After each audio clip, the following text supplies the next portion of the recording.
I want to make one thing really clear, guys. If you want to do a do-it-yourself fishing trip in Alaska, whether you're swinging for trout, trying to catch salmon, whatever, do not rely on the internet or YouTube. You have to talk to actual people and get the local intel for what's going on up there. Okay, I just got back from Alaska. Wanted to make a little story. It's kind of convoluted, but bear with me. I wanted to go swing trout on the Kenai. That's all I wanted to do, catch big rainbows. It was like the 13th of July through the following week, 6 days, something like that. But I wanted to do a family vacation too. So I wanted my kids to catch anything.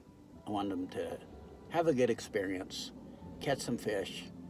So here's how we did it. I hope you enjoy it. The reason I wanted them to catch fish is because they grew up swinging flies with me, steelheading, especially Charlie.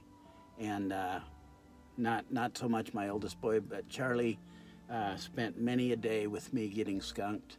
So I had to give him a good experience so he just wouldn't just forget about fishing, period. I just like it that he likes to fish. I wanted to set him up for success and set me up for success because I like to go fishing with him. And I wanted to see that happen. Now last year when I went, my guide canceled, so I had to go it alone. Didn't do very good. Resorted to snagging silvers just to get some meat in the freezer so it wouldn't be a total skunk. This year I did much better.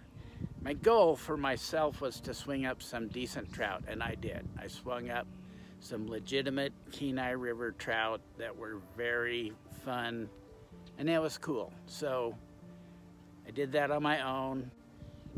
So anyway, I did a little recap of our trip.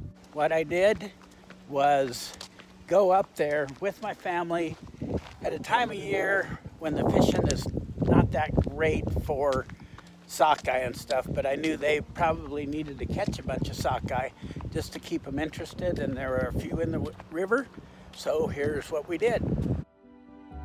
First off, if you're gonna fish the Kenai or anywhere on the road system for salmon or trout, you really want a guide or a seasoned veteran of the Kenai because there are so many factors involved. Time of the salmon runs, variety of the salmon runs in odd or even years, water depths and levels, what fish are feeding on, and the relationship of the above. We are very fortunate that we chose Alaska driftaway fishing for our sockeye trip. Due to the years of experience they have on the Kenai and the number of the guides they utilize, and not only the best in equipment, we were able to catch our limit of sockeye on a day when water levels were very high.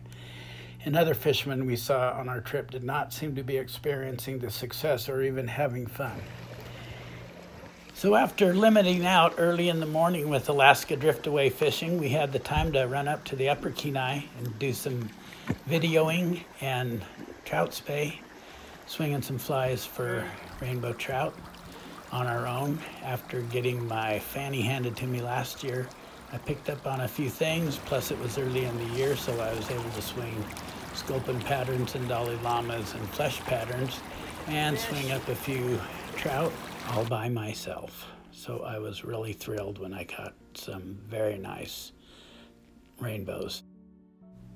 The bottom and top grip on my Red Band Custom 5-weight is 19 inches, so this fish pretty much dwarfed that.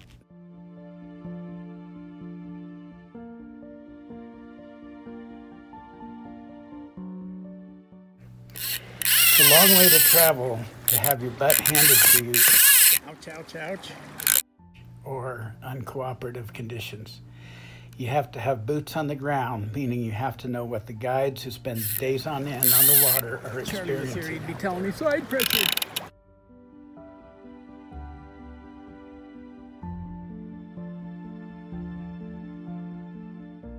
My oldest boy Wade, seen here, had some spare time one evening, so him and Charlie went to Ship Creek to see if any silvers were in, and lo and behold, they caught this pretty decent king salmon that they released since the season was over, but I guess you don't always have to have a guide.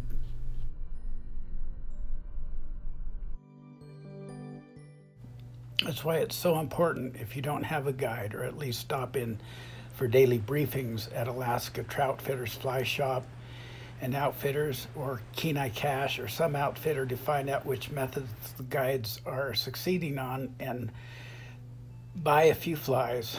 Get the local intel, or maybe hire a guide for a half a day or a day. We finished out our trip with a short guided session with Avery from Miller's Landing. We caught rockfish, or limits by the way, and a bunch of silvers to boot, and a pink. It was a great trip. Highly recommend Avery from Miller's Landing. So here's some of that trip, and then after this we'll show you some of last year's silver snagging episode. You can and should watch all the YouTube videos out there and listen to blogs and all that stuff, read websites, but they definitely can even leave you with the wrong impression about fishing up there if you don't talk to people, gather intelligence, pay money, buy flies, hire guides, beg friends.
Ha ha ha!